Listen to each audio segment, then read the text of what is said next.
Never has a topic been more timely given, I think, what was it, 17, 18 days on the trot above 30 at Coolangatta. Most unusual conditions. Well, it is summer, I suppose. Associate Professor Jason Byrne, urban planner with the School of Environment at Griffith University, long-time Billy Idol fan. And joining me for Urban Squeeze, Jason. Good afternoon, Matt. To be here. Music couldn't have been better, could it? Showing your colours this afternoon, a man of 80s tastes. Indeed. Perhaps. Heat is an interesting topic from a number of perspectives. We hear about climate warming all the time. We have been complaining a lot about this long, dry, hot summer we've been experiencing here in Queensland. But heat can be looked at from a number of angles in terms of the way we plan an urban environment. Right, or fail to plan an urban environment. So how does heat affect cities? Let's go general first. Sure. So like you said, it is probably parts of Queensland's hottest summer on record ever. We've got some bizarre things going on with weather patterns at the moment, that kind of stuff. But the long-term trend is that cities are going to get hotter with climate change. So the kinds of impacts that would happen, and we've mentioned this last year a little bit on Urban Squeeze, is an increase in heat-related illnesses and deaths, for example.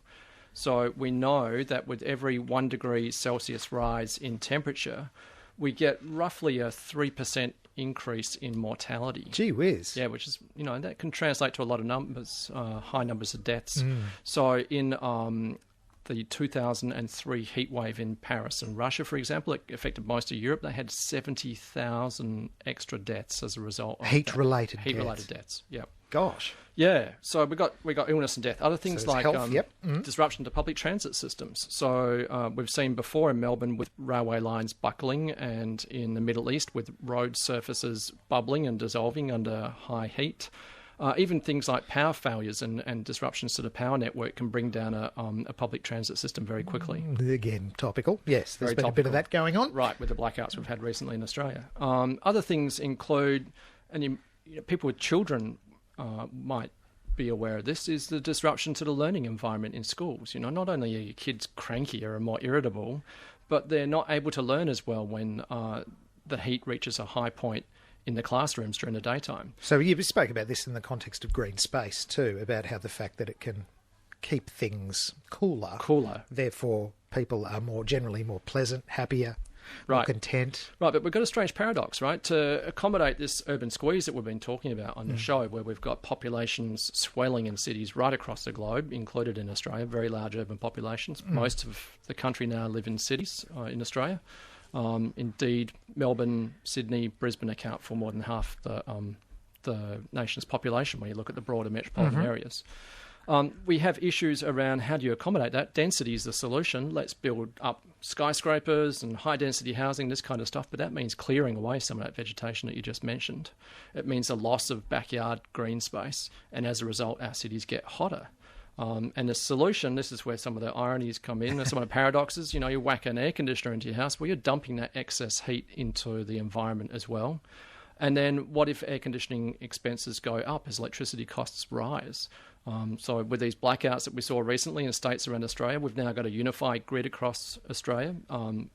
New South Wales and Victoria share power, for example. If a grid goes down in one of those states and the demand increases, you can land up with rolling blackouts, rising, very high spiking electricity costs.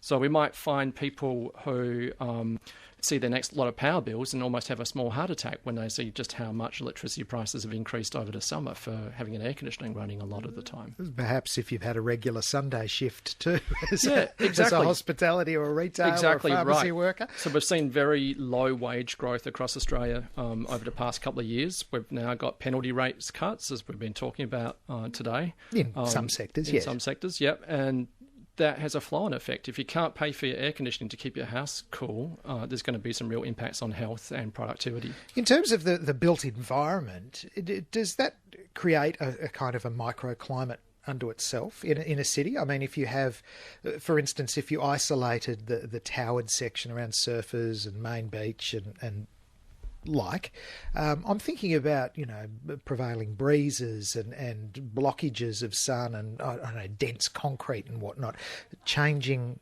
the temperature like at a micro-local level. You're exactly right. And this is called the urban heat island effect. Right. It's a known thing. effect. It's a thing, and it occurs in cities right across the world.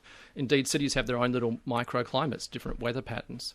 The city can be several degrees warmer than the surrounding landscape. In some cities, up to 6 degrees warmer, and that's a very real effect. So we find with high-rise skyscrapers covered in glass and lots of concrete and not much greenery around, yes, the urban temperatures are much higher. Okay. Jason Byrne with me. He's an associate professor, urban planner with the School of Environment at Griffith University. He's always got good stuff to say on Urban Squeeze today, no exception, because this is interesting, because it has been so hot in recent times. So it's bang up the top of the list of what people are talking about. Okay, so there's some of the problems. There's some of the concerns, if you like, of a built-up urban environment.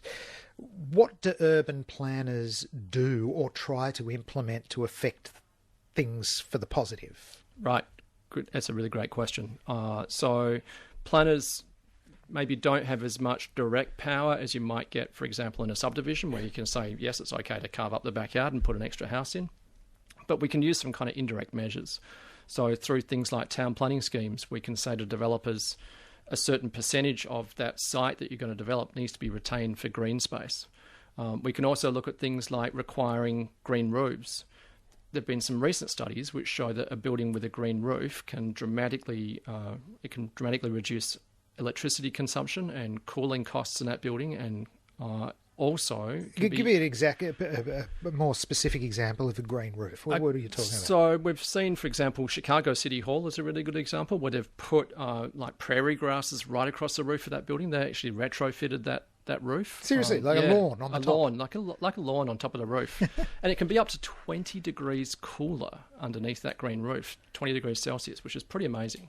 And so that can dramatically reduce no costs. Livestock, no talk of livestock up the top of City Hall. They're celebrating, for example, bee diversity increasing on the roofs.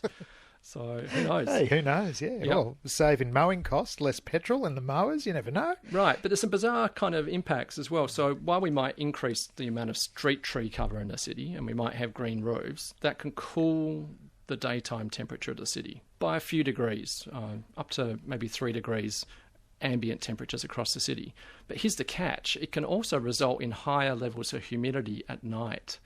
And the humidity can be a real problem in terms of heat stress. So we might have a situation where we partly solve the problem during the day and land up not really fixing the problem at night. Wow, okay. There are other issues in some cities that have undertaken rapid urban greening, increased the density a lot, planting thousands and thousands of trees, and there's been concerns around the safety for women, for example, if they can't be seen on the street at night if the trees are blocking people's vision. So these can be some issues as well. You get down to nitty-gritty, you urban planning. We do. We get down to very minor details. Minor details, right, yeah. which can make a big difference to people's lives, right? And the kind of experiences they have in the city. We can also land up seeing things we wouldn't expect, like volatile organic compounds increasing in the air, because trees actually release chemicals into the air. And that can increase the rates of asthma across the city as well. So it's a real kind of balancing act, right? Or pollens, yeah, of course. Yeah, but we can take other measures such as looking at the kind of reflectivity of a roof surface. So making sure that lighter coloured roofs are used rather than darker coloured roofs so it doesn't absorb heat. And there's a couple of classic... but it's reflecting heat. We want to reflect the heat, right, with a lighter coloured roof. But you want to reflect the heat in the right direction, correct. And this is a classic example with the Disney concert hall when they built that in Los Angeles. And it's a Frank Gehry building. It was all covered in angled metal plates, that kind of stuff. It reflected heat onto the footpath and increased the temperatures by more than 50 degrees on the footpath. So they had to come in and then sandblast the surface of that building later on, which was really expensive. And there's a building in London which got called the Death Ray Tower. There was even a case where it melted the side mirror on a car parked underneath the building because it was directing heat down onto the pavement. No way, like a magnifying glass like a magnifying glass kind of thing, right. So we've got to be really careful around things like even building roof colours and reflectivity and the amount of glass on buildings. So I presume there's industries structured around building products that do all the right things. Yes, and that's kind of going to be a growing area in Australia and elsewhere where there's heat. That's a big issue. Retrofitting the built environment, right? Because by the middle of this century, we often think, oh, that's so far away. Most of the buildings that will exist then are already built now, about 80% of them. So we need to retrofit our existing buildings. That might include things like changing the glass to improve its thermal efficiency, so less heat comes in. Yeah. Putting sunshades outside windows, bolting those onto the sides of buildings so that the amount of light and heat is reduced. You can also design these in a way where there's an extra shade underneath that bounces light onto the roof inside a building, so you don't lose natural lighting, but you lose that direct heat coming into the building. It's getting a bit funky now. Getting quite funky, right. Insulation as well is another one that we course. can use. We can change the thickness of walls. There's a range of different things that we can do to cool cities. We can't let this conversation go by with a mention of climate change impacts. You know, the scientists, bar a few, all seem to point in one direction, and that's that things are going to get hotter as we go along. Are we well enough equipped, and which parts of the world are going to be the least equipped to handle change? Sure, that's another really excellent question. So you can look on the CSIRO Climate Analogues website to see what the future climate would be in a city like the Gold Coast or Melbourne, for example. Melbourne's going to have a climate that's more like Dubbo in the future. For us, it'll be a bit more like Bundaberg, so you can see some differences. But in places like Melbourne, you know, thinking about the way that built environment is set up at the moment, if it's got a future climate like Dubbo, that's going to be a really big issue.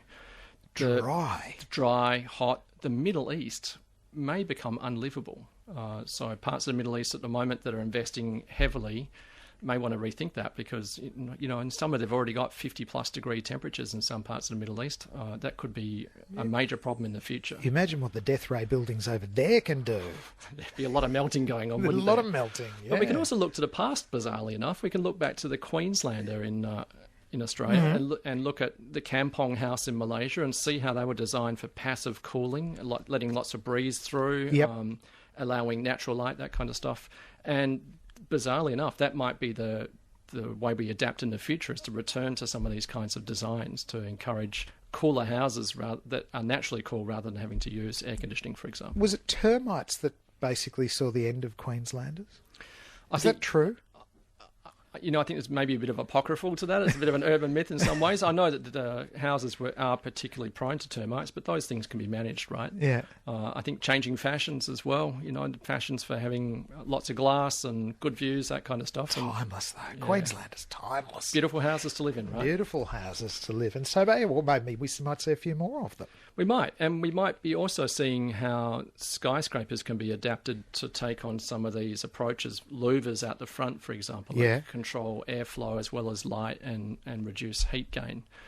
We could see a return to retrofitting areas that we might think of at the moment as brownfields, old industrial sites or rundown spaces, and greening those up and using those as a way to cool the city as well. Can't be a bad thing. Of course, we're talking about the urban environment here. Jason Byrne, urban planner with School of Environment at Griffith. Matt Webber's my name. We'll get to some traffic shortly. But if climates do change or adjust, I mean, a lot of people move to this part of the world because, the climate's so good up there. I want to spend my last 30 years somewhere warm. They might not like it if it's warmer. So you're probably going to get a kind of a migration or migratory effect or something going on, aren't you? Would that be predictable? We definitely will. And planners are already beginning to think about this. As sea levels rise, for example, we're expecting to have climate refugees coming in from some of the Micronesian states.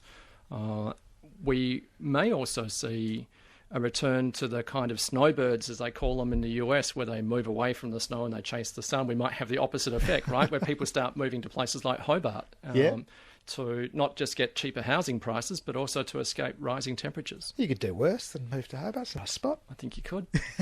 It's a fascinating topic. Heat. Who would have thought it had so many different angles? Jason Byrne, always good to have you here. Thank you, Matt. Urban Squeeze for another week. What are we going to do next time? We've got Tony Matthews joining us again next week. Yes, the rotating roster continue. Indeed. And I think Tony's going to be bringing another set of compelling questions around the city. That might be a bit of a surprise. We'll keep for next week. Surprises. We like it. Good tease. You're getting the hang of this radio caper. Jason Byrne from Griffith University, Urban Squeeze for another week. Same time each Thursday.